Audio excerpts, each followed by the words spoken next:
कल पीएच पढ़ी, इस तो बाद आ गया कॉमन आइन इफेक्ट। पहले एग्जाम्पल च देखो एक की चीज है जो लिखी है।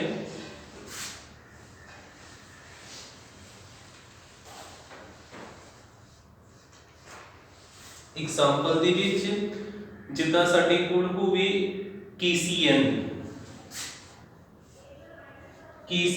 किहड़ी कैटेगरी विच आउंदा? स्ट्रॉन्ग इलैक्ट्रोलाइट है। स्ट्रॉन्ग इलैक्ट्रोलाइट जिहड़े हुंदे ओह 100% डिसोसीएट हो जांदे। उन्हां दा अल्फा किहड़े इक्वल हुंदा? 1 दे। इधर K+ ते नाल की बन जांदा? CN-। हुण जे इहदे लागे बन्ने कोई हुंदा HCN हैगा वीक एसिड। मान लो मिक्सचर हुंदा इन्हां दोनां दा, HCN की हैगा? Weak acid.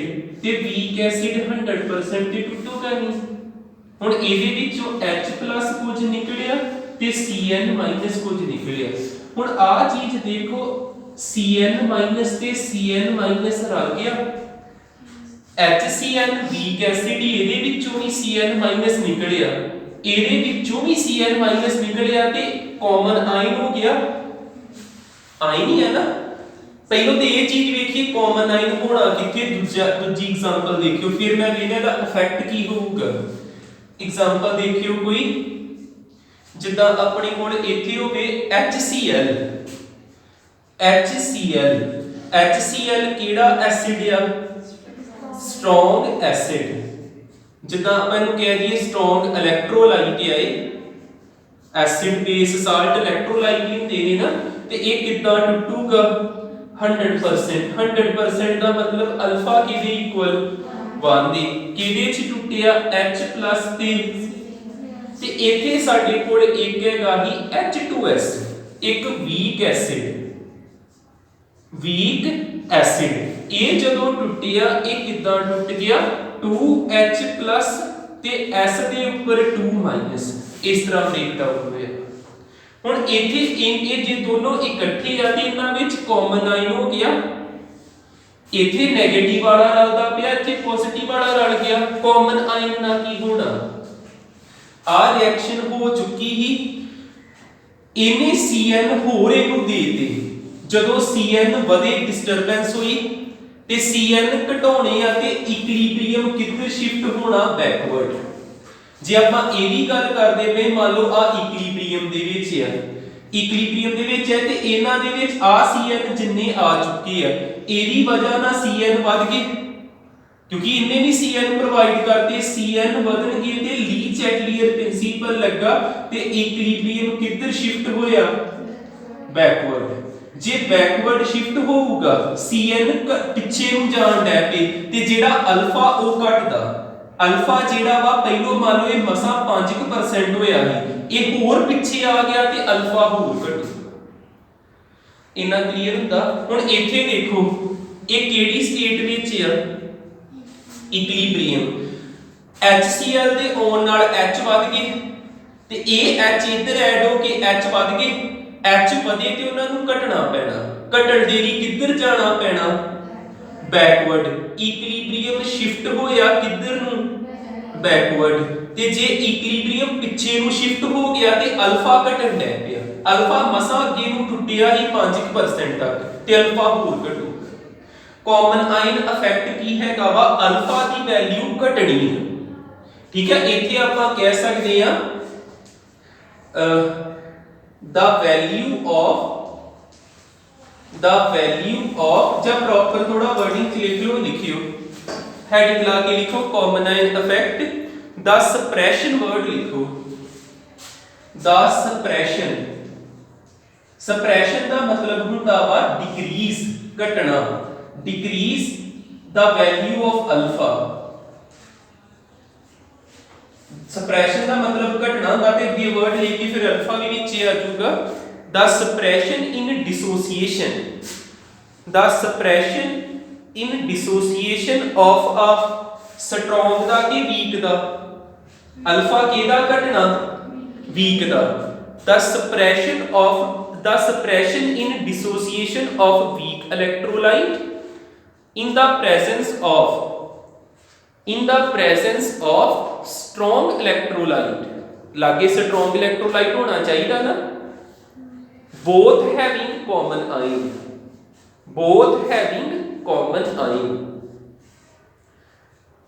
क्वेश्चन लिखियो एक, फिर इन्हां दी स्पेस छड्ड लो, 4-5 लाइनां क्वेश्चन लिखो।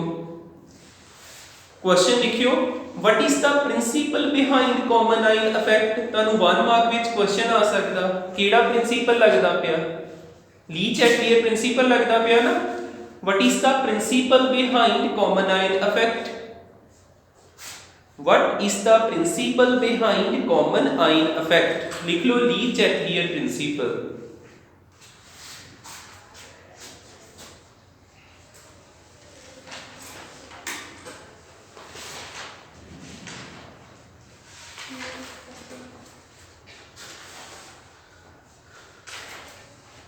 क्वेश्चन 4 लिखियो why is the concentration of, मैं इनो क्वेश्चन च बदल लगना जी आ एग्जांपल में। why is the concentration of S2 negative ions from H2S, why is the concentration of S2 negative ions from H2S decreases in the presence of HCl, in the presence of HCl।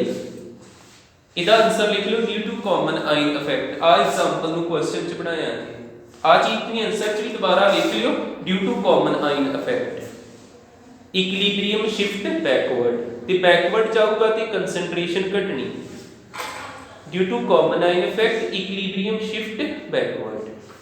ठीक है, करियो complete ये चीज।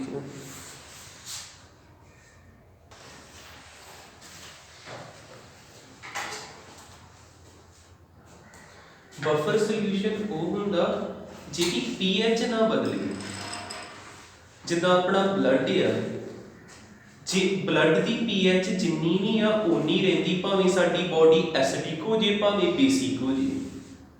जिहड़ा अपनी pH बदल ना दवे, अपनी पीएच नूं रोक के रखे, रेजिस्ट करके रखे, उहनूं बफर सोल्यूशन कहीदा। ठीक है, भावें आपां उहदे च एसिड ऐड करिए पर थोड़ी मात्रा च, पर फिर भी उहदी पीएच ना बदले, ना बेस ते ऐड करना पीएच बदले, उहनूं की बोलना आपां बफर सोल्यूशन। मैं दी वर्डिंग लिखाउंदा वां, जब पहलो वर्डिंग ही लिख लियो, एनी सोल्यूशन, कोई भी सोल्यूशन हो सकदा, एनी सोल्यूशन विच रेजिस्ट मतलब बरकरार रखना, बदलन ना देना, विच resist any change in its pH, which resist any change in its pH on addition of small amount of acid or base, on addition of small amount of acid or base। देखियो example buffer solution दी, जिवें हो गए CH3 COOH, ये हैगा weak acid, जे ये टूटूगा भी ते किदां टूटदा है, CH3 COO negative plus H positive. मैं कहना पिया वीक एसिड फिर एक एरो नहीं होना, दोवें बन्नी डायरेक्शन च आऊगा, क्योंकि इहदा अल्फा 100% नहीं हुंदा। ये क्लियर हो गया। इहदे विच आपां होना वा CH3 एक साल्ट, CONA स्ट्रॉन्ग साल्ट कह लो या साल्ट कह लो, इनू पाया बफर सोल्यूशन बनाउण दे लई। याद ये रखो कि इन्हां च कॉमन आयन होना चाहिए। आ देखो इत्थे भी आ चीज हैगी आ ते इत्थे भी आ चीज हैगी, जिन्हां च कॉमन आयन या एक वीक एसिड या ते एक स्ट्रॉन्ग बेस होवे या साल्ट होवे ते बफर सोल्यूशन होगा। ठीक है, तेनू कईदा जिदा इत्थे देखो बेस नहीं मैं लिखदा पिया, साल्ट प्लस एसिड, ये होना जी एसिडिक बफर। ठीक है, इस कैटेगरी का होगा ये, होया क्लियर। ठीक है, की होना चाहिए, दो जाणियां दे मिक्सचर तो सोल्यूशन बनना, पर उन्हां च किहड़ी चीज कॉमन होनी चाहिए आयन ते एक वीक एसिड होवे ते एक स्ट्रॉन्ग साल्ट होवे कोई ना कोई ठीक अगे देखियो जे आ स्ट्रॉन्ग है ते इहदे लिए किदां लिखांगे आपां CH3 COO Na एक सिंगल एरो पाउणा ते की बन गया ए CH3COO negative plus Na positive आ अल्फा 1 जे 100% ते इन्हां च कॉमन आयन हैगा ना ते ये बफर सॉल्यूशन होगी अगे एक इक्वेशन तैयार करदे आपां इंपॉर्टेंट है ध्यान ना देखियो जेकर मैं आ इक्वेशन इक्विलिब्रियम च हैगी एदा इक्विलिब्रियम कांस्टेंट लिखां कि ये केड़ी कैटेगरी है एसिड दे पैर च की आ जाना ए आ जो किदां लिखीदा पहलों किन्नू लिखांगे आपां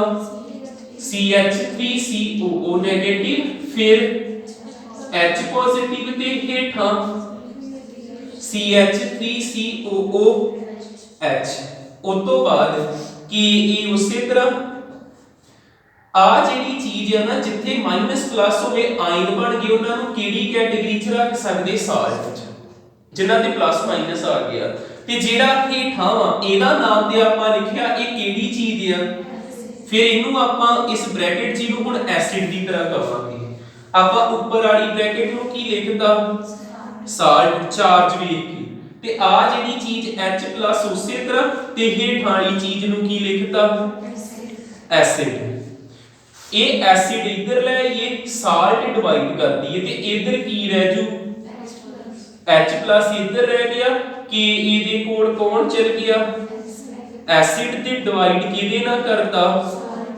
साल्ट ना उस तो बाद देखियो मैं दोनों बन्ने इको जी चीज मल्टीप्लाई कर सकदा मैं इधर मल्टीप्लाई करदा हां log 2 दा बेस 10 नाल केड़ी चीज H+ आ मल्टीप्लाई कीता मैनू परले बन्ने नहीं करना पैना जे माइनस लाया इधर भी माइनस log 2 दा बेस 10 केड़ियां चीजां एक Ka ते एक की आ पूरा एसिड डिवाइडेड बाय साल्ट ये तो अगे देखियो आ चीज जेडी हुंदी log इनु इदां रखिए फिलहाल एक अगले स्टेप च बदलदा इथे की वा साडे कोल -log 10 ते H+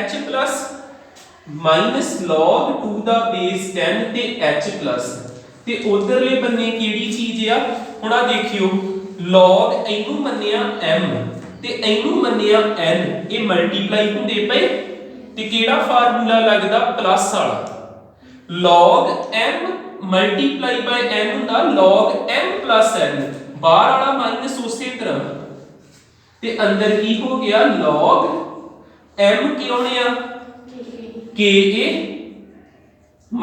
प्लस log n कौन आ एसिड ते साल्ट ऊपर एसिड हेठां साल्ट इधर आ जी हुण -log 10 H+ उसी तरह -log 10 Ka उसी तरह इथे फार्मूला लगना log m by n वाला वो हुंदा log m -log n होई जाऊगा क्लियर ठीक है ये तो नेक्स्ट की आऊगा माइनस ब्रैकेट के अंदर चल जाना -log 10 H+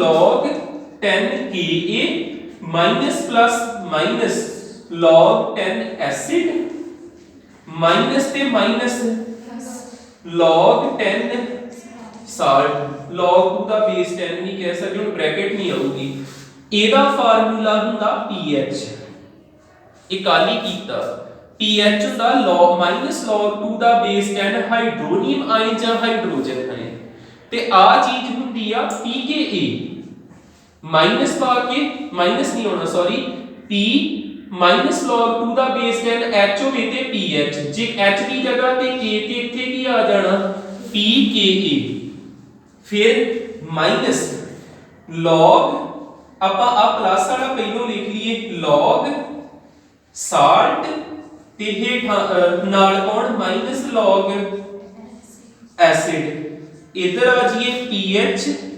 pKa plus log m minus log n log m upon n ਇਹਨੂੰ ਤੀਜੇ ਇੱਕ ਇਕੁਏਸ਼ਨ ਹੈਂਡਰਸਨ ਕਹਿੰਦੇ ਨੇ। ਇਸ ਇਕੁਏਸ਼ਨ ਨੂੰ ਇਹ ਕਾਦੇ ਲਈ ਆ pH ਲੱਭਣ ਲਈ ਟੂ ਕੈਲਕੂਲੇਟ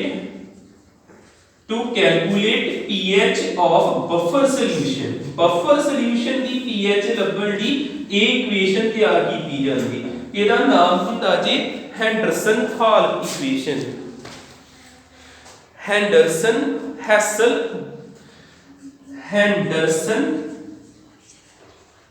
ਹੈਸਲ ਤੇ ਇੱਕ ਵਰਡ ਹੋਰ ਹੁੰਦਾ ਬਾਲਚ ਇਕੁਏਸ਼ਨ। ਤੁਹਾਨੂੰ ਐਗਜ਼ਾਮ 'ਚ ਸਿੱਧਾ ਮੈਂ ਪਾ ਸਕਦਾ ਵਾਂ ਕਿ ਡਰਾਈਵ ਕਰੋ ਹੈਂਡਰਸਨ ਹੈਸਲ ਬਾਲਚ ਇਕੁਏਸ਼ਨ ਇੰਪੋਰਟੈਂਟ ਹੈ। ठीक है कर ले दो।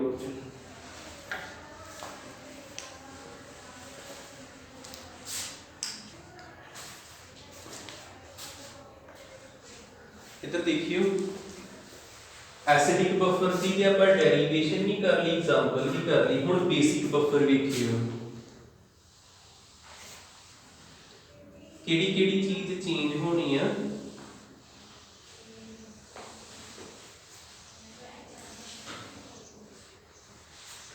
इथे देखियो जिवें साडे कोल होवे NH4 ते OH ये काफी वीक बेस है। वीक बेस ते इहदे च ऐड कीता इदां दी चीज ऐड करो जेड़ा कॉमन आयन रवे कोई। NH4Cl एक साल्ट ऐड कीता इह च बेस आउंदा पिया। ये केड़ा बफर हो गया बेसिक बफर हो गया। फिर इथे इक्वेशन लिखिए साल्ट ते 100% टुटूगा। ਇਹਦਾ ਅਲਫਾ 1 ਹੁੰਦਾ ਇਹ ਕਿਹਦੇ ਵਿੱਚ ਬ੍ਰੇਕ ਡਾਊਨ ਹੋ ਗਿਆ NH4+ ਤੇ Cl- ਵਿੱਚ ਜਿਹੜਾ ਵੀਕ ਬੇਸ ਆ ਇਹ 100% ਨਹੀਂ ਟੁੱਟਣਾ। ਫਿਰ ਦੋ ਐਰੋ ਪਾਤੇ NH4+ ਤੇ OH- ਕਾਮਨ ਆਇਨ ਆਉਂਦਾ ਪਿਆ ਨਾ। ਬਫਰ ਸੋਲੂਸ਼ਨ ਹੈਗਾ ਬੇਸਿਕ ਬਫਰ। ਹੁਣ ਇਹਦਾ Kb ਲਿਖਿਆ ਉੱਥੇ Ka ਲਿਖਦੇ ਪਏ ਇੱਥੇ Kb ਆ ਜਾਣਾ। Kb ਕਿਹਦੇ ਬਰਾਬਰ ਆਊਗਾ NH4+ OH NH4OH। फिर उसी तरीके नाल आ जेड़ा कॉमन है ये साल्ट विच भी हैगा। इहनू आपां नाले प्लस प्लस वेख के आपां की लिखता साल्ट लिखता ते हेठ वाले नू बेस लिखता। Kb किहदे बराबर आ गया साल्ट OH नेगेटिव ते हेठां बेस। हुण आ देखो जिथे एसिड आई जांदा उत्थे की आई जाना हुण बेस। साल्ट उसी तरह ते H दी जगह ते OH-। इथे OH- आजू OH- आजू एसिड दी जगह ते बेस ते Ka दी जगह ते Kb आ गया। इथे भी OH- Kb आ जाना एसिड दी जगह ते बेस आ जाऊगा। इदां करदे करदे एंड ते आउणा इथे OH जिद्दां इथे H आउंदा पिया इथे Kb आउणा ते इथे एसिड दी जगह ते ये भी वही इक्वेशन है। इह च आपां कैलकुलेट करदे आ pH एसिडिक बफर सॉल्यूशन दी सॉरी बेसिक दी। ओ कादी ही एसिडिक दी। ये भी हैंडरसन इक्वेशन ही हुंदी कर लो।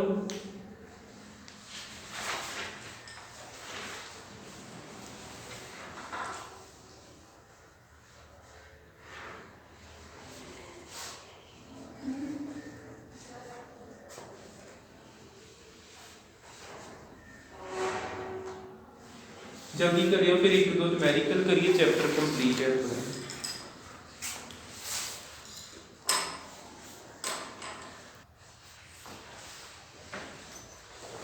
देखो क्वेश्चन इक्वेशन याद रहे ਆਪਾਂ pH ਹੀ ਲੱਭਣਾ ਹੈ ਸੋਲੂਸ਼ਨ ਦੀ ਤੇ ਐਸਿਡਿਕ ਬਫਰ ਹੀ ਲੱਗਦਾ ਪਿਆ।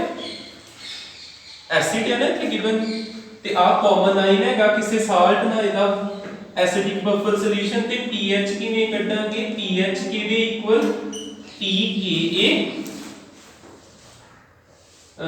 माइनस हुंदा कि प्लस हुंदा जेडी पहली हैंडरसन प्लस log 2 दा बेस 10 ऊपर एसिड लिख दे के साल्ट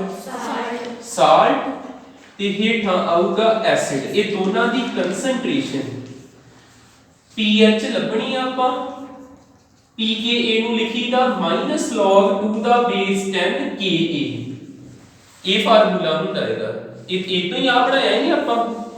ਫਿਰ ਪਲੱਸ log 2 ਦਾ ਬੇਸ 10 ਸਾਲਟ ਦੀ ਕੰਸੈਂਟ੍ਰੇਸ਼ਨ ਆ ਸਾਲਟ ਜੇ ਇਹਦੀ ਕੰਸੈਂਟ੍ਰੇਸ਼ਨ ਕਿੰਨੀ ਦਿੱਤੀ, ਐਸਿਡ ਦੀ ਕੰਸੈਂਟ੍ਰੇਸ਼ਨ ਇਹਨਾਂ ਨੂੰ ਪਰ ਦਿੱਤਾ। ਉਸ ਤੋਂ ਬਾਅਦ pH log 2 ਦਾ ਬੇਸ 10 Ka ਦੀ ਜਗ੍ਹਾ ਤੇ 10 ਦੀ ਪਾਵਰ -5 log 2 ਦਾ ਬੇਸ 10 ਪੁਆਇੰਟ ਨਾਲ ਪੁਆਇੰਟ ਕੈਂਸਲ 2 ਹੀ ਰਹਿ ਗਿਆ log m ਦੀ ਪਾਵਰ n ਅੱਗੇ ਆ ਜੂ log 2 ਦਾ ਬੇਸ 10 ਤੇ 10 ਪਲੱਸ log 2 ਦਾ ਬੇਸ 10 ਤੇ 2 ਮਾਈਨਸ log 10 1 log 2 301 ਜਿੰਨਾ ਵੀ ਲਿਖ ਸਕਦੇ 0.3 ਲਿਖ ਲਿਓ ਕੱਲਾ 5.3 ਆਨਸਰ ਆ ਗਿਆ pH। ਇਦਾਂ ਕੈਲਕੂਲੇਟ ਹੋਣੀ ਹੈ। ਠੀਕ ਹੈ, ਕੰਪਲੀਟ ਹੈ ਆਪਣਾ ਦੀ ਯੂਨਿਟ।